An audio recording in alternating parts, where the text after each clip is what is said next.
Hi everyone, Jason here from spiritualbabies.net. You know the sort of stuff I usually do. It's kind of counter-missionary and Torah-based. I was approached by someone on Facebook interested in having a chat, and when I saw what he was about, especially given my background, I thought A, it was super interesting, B, it'd be a really kind of interesting conversation, and C, I wanted to learn more about where he was at. So I'm going to throw the microphone over to him now because I don't want to mess up any pronunciation. So, Yosef, can you introduce yourself? Give us your name, where you're at, what the name of your YouTube channel is, and then a little bit about who you are and what you do. Okay, so I am Yosef Edery, or just Yosef, and I'm from Crown Heights, Brooklyn, and my YouTube channel is Zog Yechi HaMelech. I've started it many years ago, and when I started off, it was all about teaching, explaining, advertising Mashiach, as I learned in the Hasidic schools that I went to for 7 years, and to continue the work of the Rebbe to spread goodness and kindness and the message of redemption, and of course the global message of the 7 laws of Noah as a foundation for world peace, obviously. I'm going to jump in straight away because there are going to be some people that want to put two and two together and don't think that they can. But when you say the Rebbe, you're and the Mashiach, you put those both together, right? So your perspective is that the Rebbe was Mashiach. Yeah, let me tell you my perspective and how it developed, and I'll tell you actually there's a current development in my perspective, if you might say. But let me give you the fundamental perspective and the perspective of all the Jewish people that believe in the Rebbe as Mashiach. The reason why we believe the Rebbe is Mashiach is because halachically the Rambam, Maimonides, is the authority. I'm sure you heard this 1,000 times about what a Jewish Messiah is all about. And in the 13th chapter, he explains that Messiah has to be, number one, from the house of David, meaning his great-great-great-great-grandfather from his father's side has to be King David. The Rebbe, what's it called, has his great-great-grandfather lineage going back all the way to the Maharal of Prague.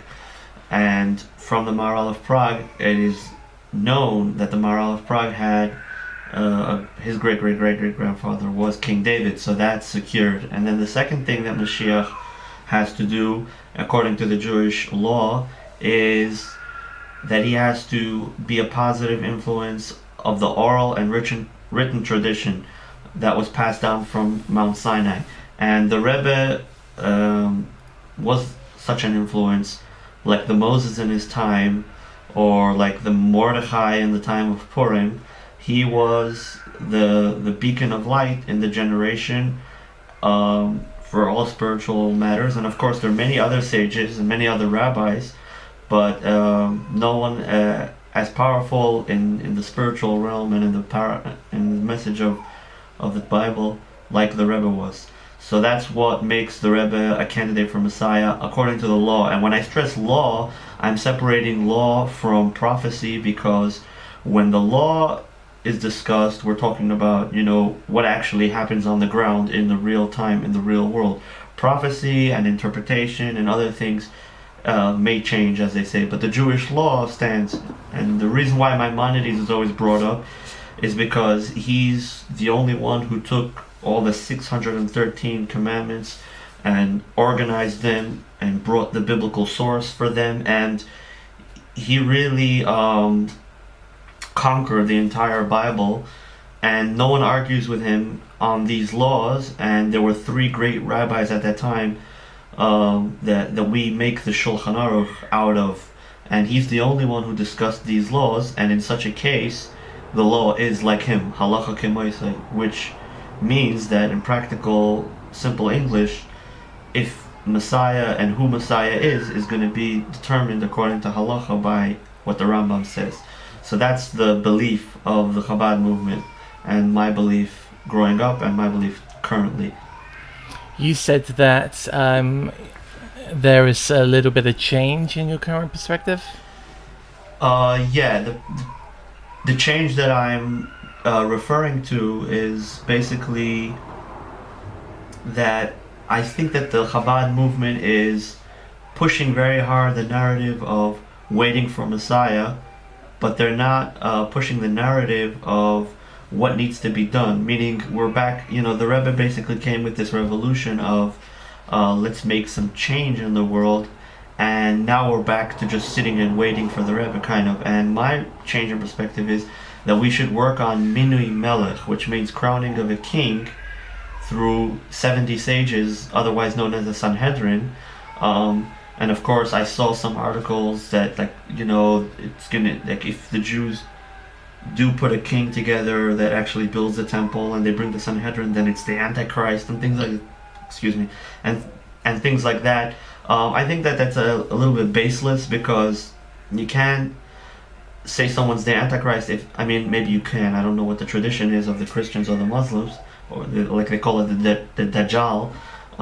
But I would assume that the Antichrist would be something like what's happening in Hollywood now, or Hillary Clinton, someone that does crimes and someone that does evil things. But the Rebbe, or a Jewish king that comes and is religious and is trying to bring peace to the world, I don't understand why they would call him an Antichrist. Anyway, my change in perspective is that the Chabad community should move towards, and the Jewish community as a whole, and the Noahide community should move towards collecting a Sanhedrin, giving them power, and learning as much as possible about how to crown a king that's just a regular king, just like Shaul was a king before King David.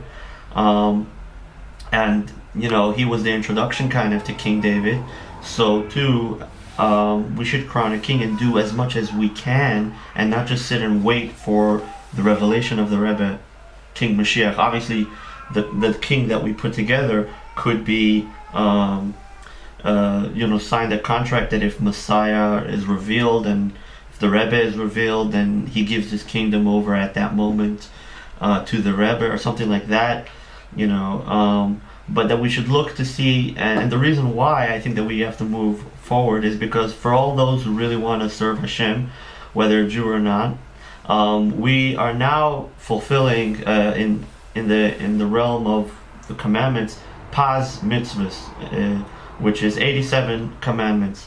And if we have a king and a Sanhedrin, and those two elements give us the power to build the temple on the Temple Mount, which is something very feasible, finally now after the Holocaust and about 60 years of the Israeli government, even though they're not 100% religious and things, but there's a lot of Jews coming back to their roots now. And if we can get the Jewish king, the Sanhedrin, and the temple established, we will be able to fulfill 613 commandments, which will be the ultimate fulfillment of the Bible. And of course, the Sanhedrin will have enough time and resources to learn and go through all the details to figure out what the Jews need to do and what the rest of the world needs to do, and put it all together. And of course, the only reason I want to make a king is not because I'm looking to challenge democracy, communism, or anything else. I'm just trying to see what it says in the Bible. And the Bible, it does say, "Som tasim alecha melech," you should put upon yourself a king.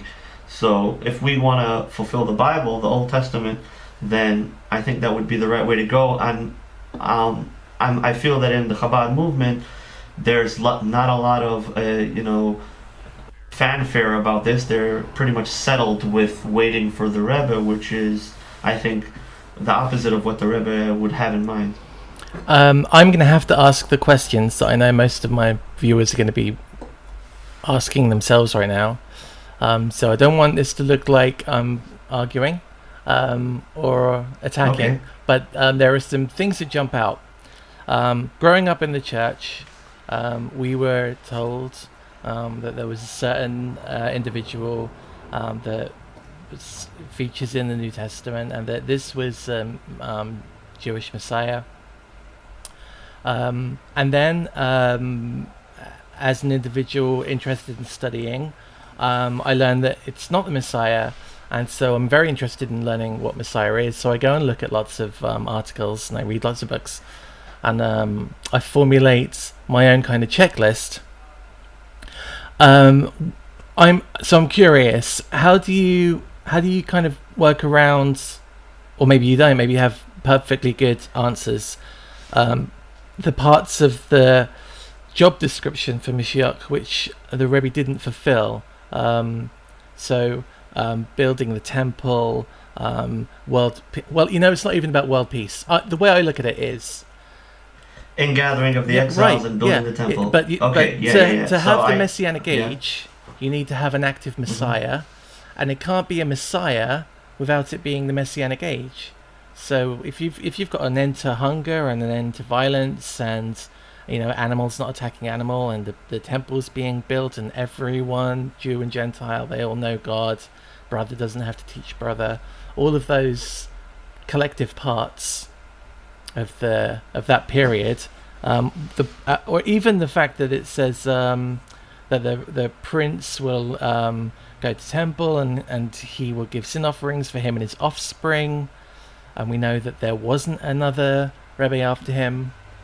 How does all that come to, how do you work around those parts? Okay, so you said a lot of things, and definitely valid points, and I just want to say like this, that number one, just like President Trump, before he was elected, no one expected him to start making changes before he was elected, even though I think that he was able to do some kind of change and was able to show that he can move and shake things around for the benefit of the American people.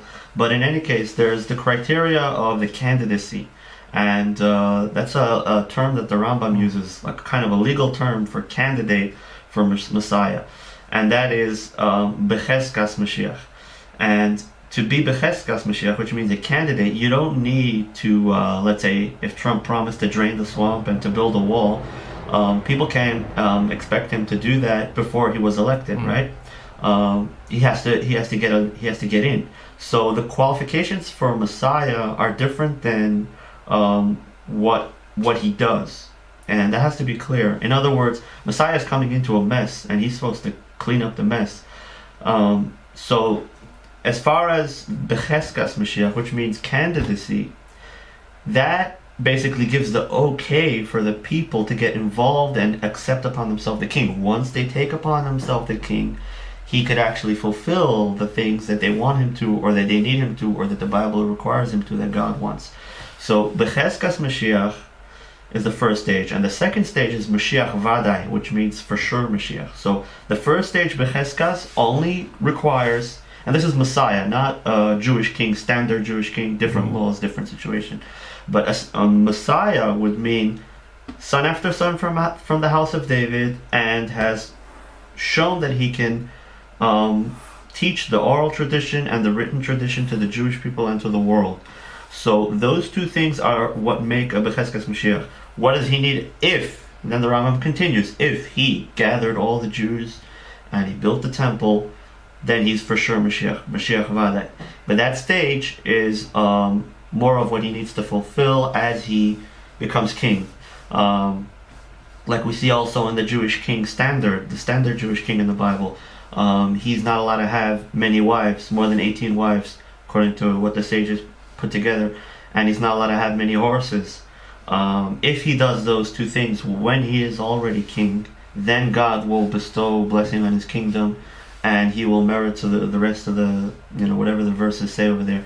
So there's a difference between the candidacy and the fulfillment. We have to also remember that a lot of people, unfortunately, are waiting for Messiah to fall out of the sky, and their spiritual life is very detached from the physical, and it's a problem. And the reason why it's a problem is because it's sort of like a place that they run away to when they want to see or think about making change, but the implications in the physical world are detached. Sometimes, it's a lot of, today in the democracy, especially when we're talking here about Malchus, which is kingdom, which is the last of the 10 Sephiros, it's a very complicated thing, and obviously everyone has their own government and their own subliminal Stockholm syndrome from their government that they need to contend with before they even think of trying to create some kind of kingdom for God, and also obviously make sure that the delicate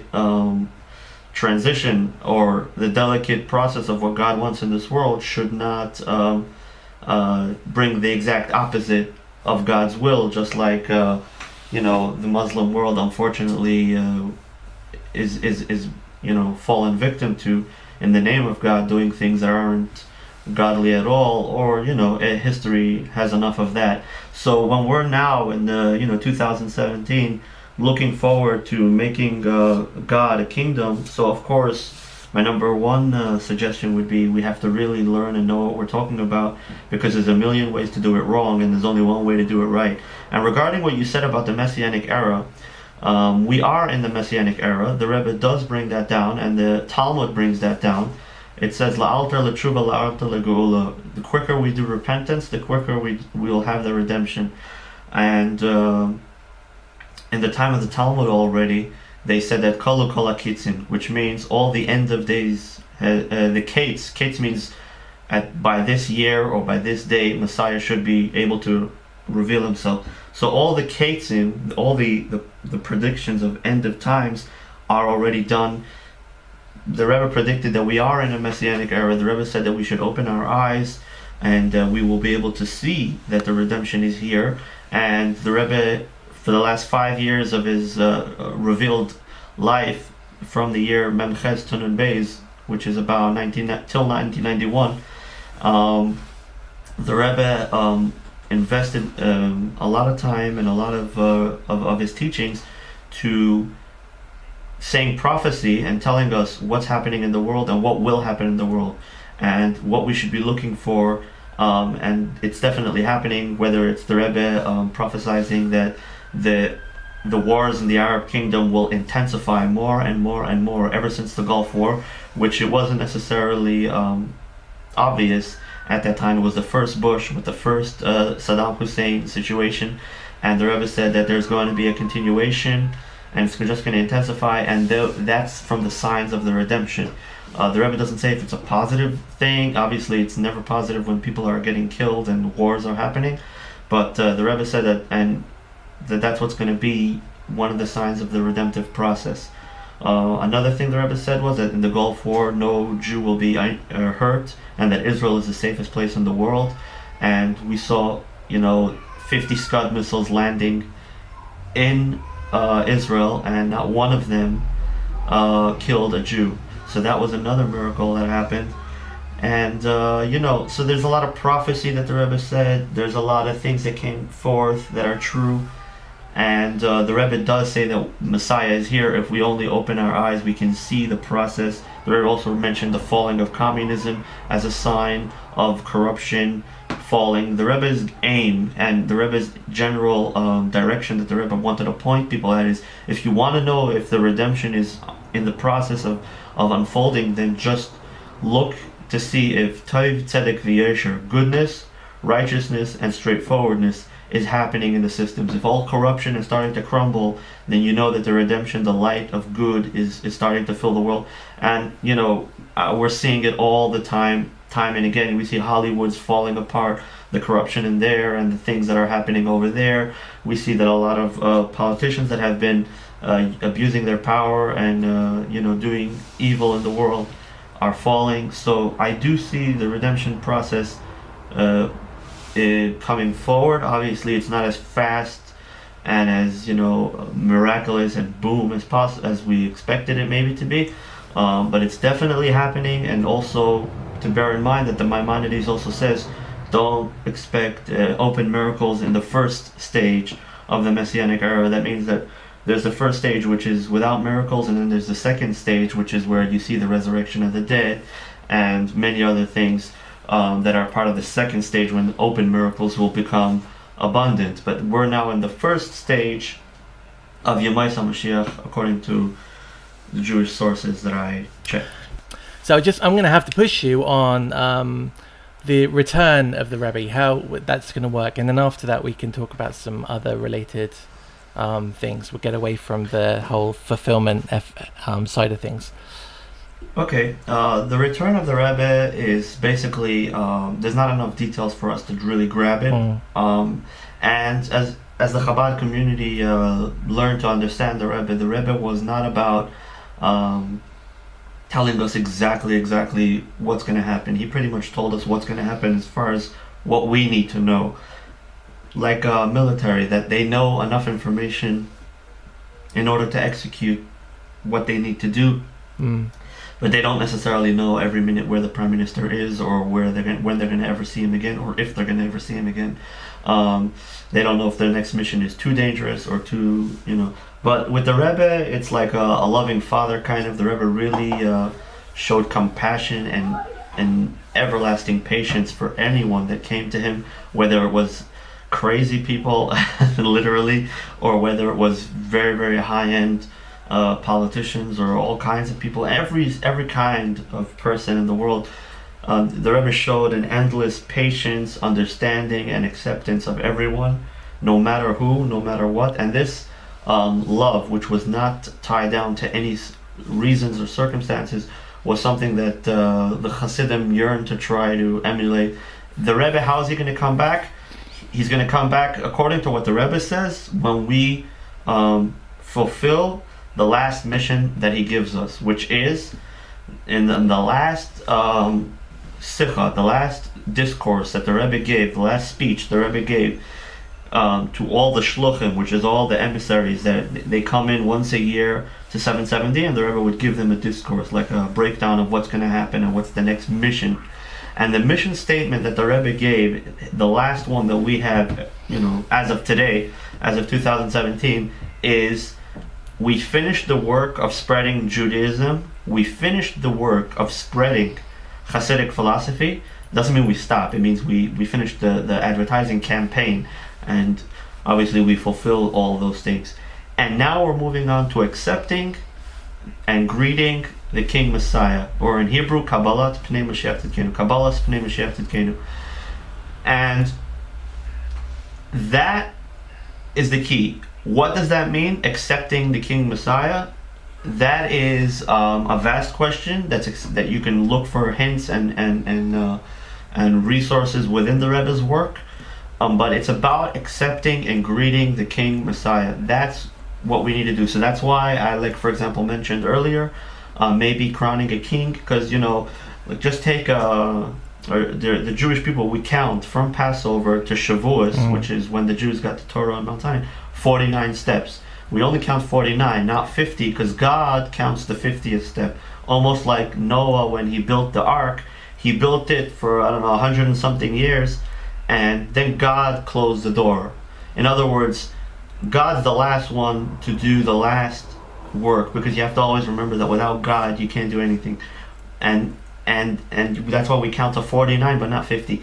But the same thing is here. We have to know, how much did we do everything we can to bring Mashiach? Did we really turn over every rock, or is there something more that we can do? Are we just gonna rely on our Father of Heaven, lean on him so hard that he's gonna be like, yo, you're leaning on me too much, your elbow is stuck in my arm, or are we really giving it what we got? Did we really exploit all our resources that now it's really up to God, or are we still holding by 2 or 3 or 4 and we're just starting out to count? So that's like the way I see it, and that's like technically. So I think that, like a soldier, he's not supposed to rely on Air Force or air support unless he really needs it, and so on and so forth. So I think that we as human beings, we need to try our best.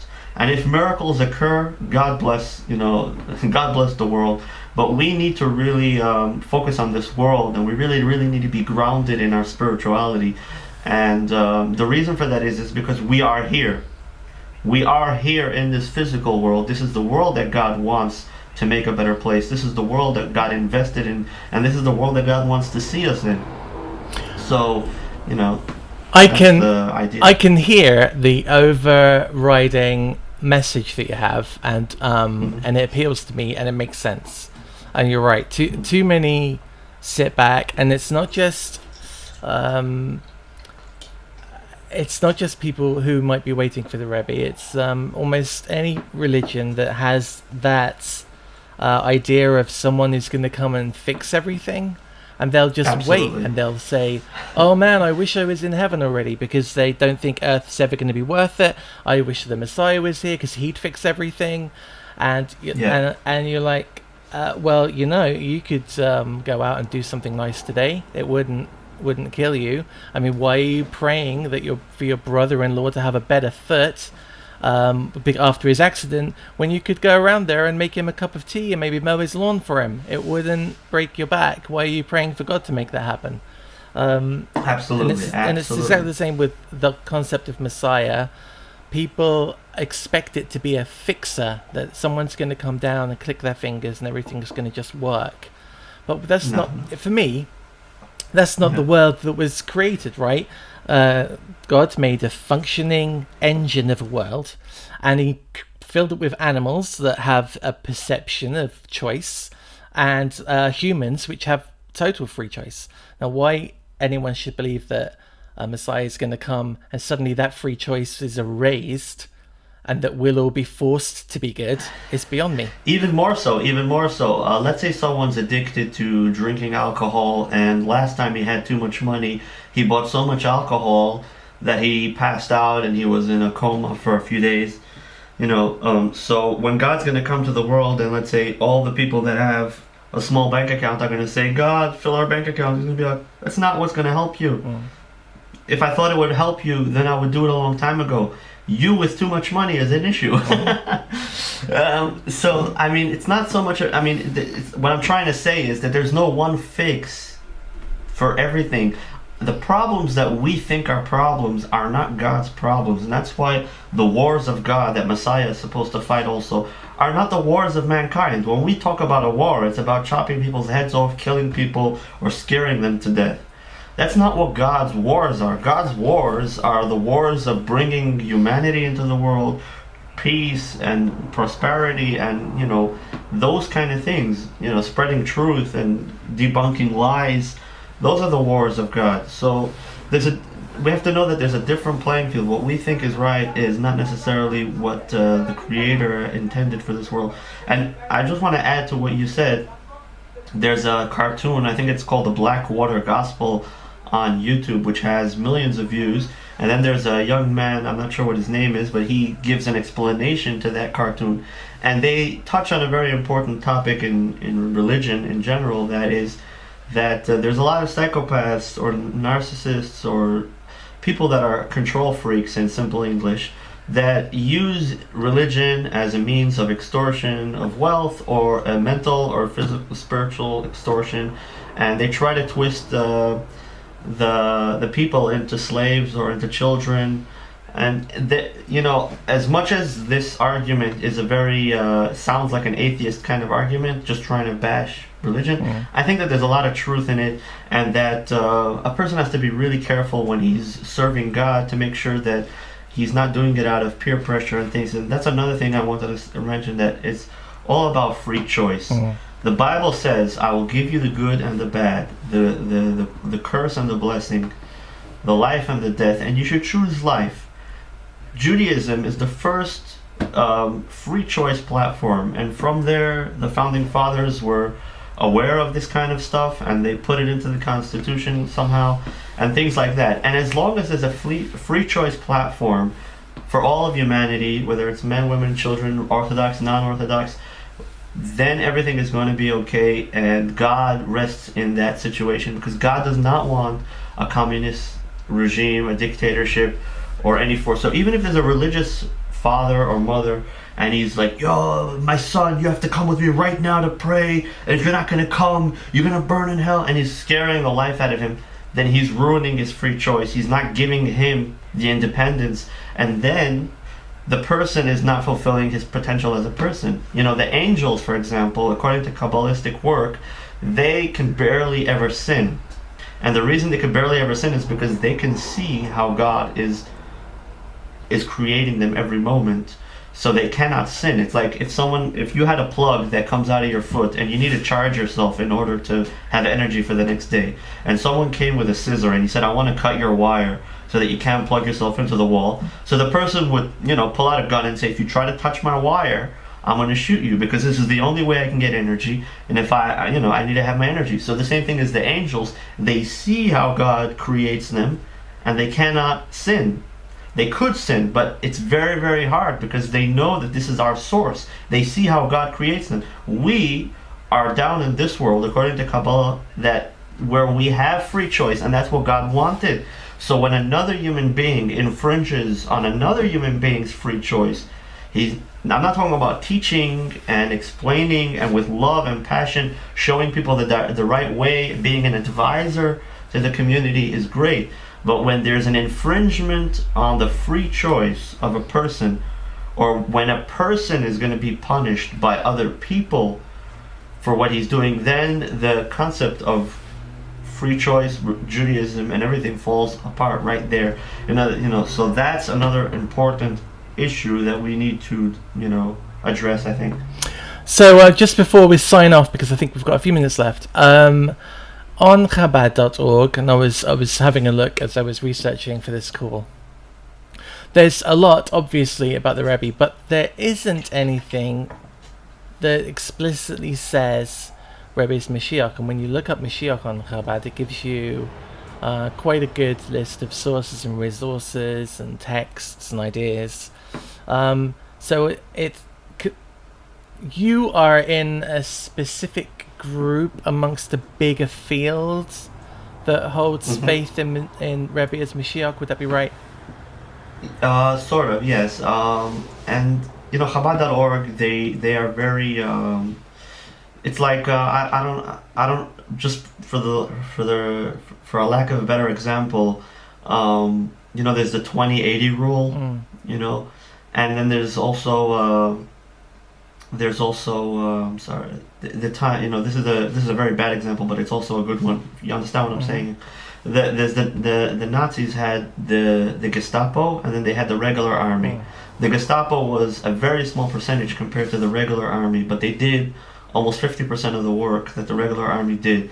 And that's how I see the quote-unquote Mishiachistim group in Chabad and the quote-unquote anti-Mishiachistim group in Chabad. The Mishiachistim, their heart and soul lies with the Rebbe. They're very, very devoted, and sometimes they don't have the resources lined up properly. They're not level-headed enough to run businesses or intellectually broad enough to make a business or make a structure out of their beliefs. But they're very faithful and they're very determined, and that's pretty much the Mishiachist group. Do they have their flaws? Yes. And then you have the other group, which is the quote-unquote anti-Mishiachist group, which are all about, take it easy, slowly, don't scare the world, give them the whole concept of Messiah by bite-sized pieces. But at the end of the day, they don't really invest too much in connecting the Rebbe to Mashiach, and the Mishiachistim, for one thing, they study the Rebbe's work, and they're very well versed in the Rebbe's work, especially in the later years. And I can, quote you, dates when the Rebbe said different discussions and tell you what the Rebbe said on those days.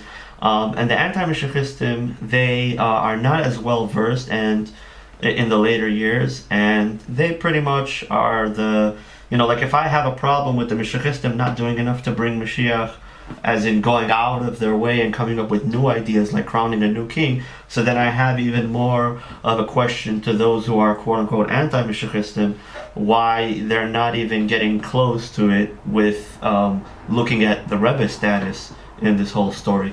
But again, everyone's, I think that, the diversity is just, it's like in a community or in Chabad is like the diversity in the world. Certain people, will be attracted to certain places, and certain people won't have such an appeal to other, and so on. The way I look at something like that is like a cog in a machine, right? So cogs have teeth, and the teeth come out and the teeth go in. And if they didn't go both ways, then you wouldn't be able to get a grip and you wouldn't be able to drive the thing forward. So I think sometimes you need to have two opposing views to power things and keep them going in one direction. Yeah, like when someone has a passion or drive, he goes to the Mishiachistim. When someone wants to hear that he's right and that everything is false, then he goes to the anti-Mishiachistim. So before we go, because I think we're coming up to an hour, and that's going to be my limit, Okay. Can you tell us a little bit about what you do on your website, what your videos around? I know you do other things on this subject, and you interview and you do things for Noahide groups. Can you? Yes. Why should I'm someone involved Why in. should someone go to your channel and subscribe? Well, my channel is Zog Yechi Hamelech, which means Zog is in Yiddish, which means say long live the king, and it's taken from a quote from the Rebbe. In my channel, I have my Mashiach raps, which I put together once in a while. I just do it as a hobby. I made some raps about like Mashiach stuff, and it's a little bit like, wow, religious Jews making raps about Messiah. So that's one thing. And then another thing is on a more serious note, I'm a friend in Ami My Nation and the Noah Center, which is a group of Hasidic philosophers, if you might say, which are friendly to the Hasidic Messianic community, in the Meshachist community, in the Chabad movement, and they really also have a passion to try to help the world. So I help them with their projects. We also have different discourses. I mean, it's really like from my childhood, or not my childhood, but it's like a really long transition, of how I got to where I got to, and obviously you can see how I build my channel, and I'm not one of those hipster perfectionist people that are gonna like delete the videos that I think are unprofessional after I make something more professional. Just leave everything as is, and let people decide what they want to look at.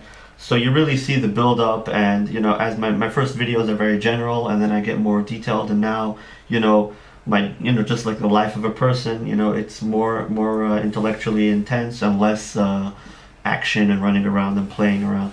So that's my channel. I speak a lot about Mashiach. I have guests, and I have Xuan Li, which is my Chinese friend, which came specially twice to Israel, and we went to the Temple Mount, and we did a few interviews, and we did a series, Friends of Peace, where we discuss all kinds of concepts of the East and West coming together in the world. And all in all, I'm all about bringing people together and really uniting the global community for peace and ethics and morals, and of course, promoting religion, the correct religion, and staying away from the control freaks and the psychopaths and the people that take advantage of the religion and manipulate the people in the religion. And I'm really about intellectual common sense, and all the things that we're fighting for. Cool. All right, that's brilliant. All right. Thank you very much for joining me and coming to talk to me today and spending the last hour discussing this. I know that it might have come across kind of evasive. I'm asking some questions which I don't know. Maybe you don't have. No, absolutely. No, Jason, I'll tell you what. I love these questions, and I love to address them because I know people want to hear, and I know people want to learn, and I'm sure that between all the people that are grinding their teeth in the beginning of this video saying, oh my god, there's something wrong, I hope that by now, with an hour worth of information, they can sit a little bit more relaxed and say, these Jewish people, they're into something, they're on their own role, and they have their own mission, and they're also very interested in helping everyone else and anyone that wants to be, learn more. And I hope that I really, just like a doctor is excited to see a patient that's sick that he never saw before, or because he that's what he does. He treats it. So too, like, I'm happy to hear these questions because, if it's on a lot of people's mind, then let's get it off and let's get on with some goodness and kindness. Brilliant. All right. So there's going to be a link to Yosef's channel on your screen now, and if you don't have the capability to touch the screen, then there'll be one underneath as well. You can go over there and subscribe. Please make sure you do. If you've enjoyed this video and it's your first time here, hit the subscribe up here as well. If you have questions you'd like for me to go to Yosef with, if you want us to do a second video on anything, then let me know in the comments, or you can hit me up on Facebook.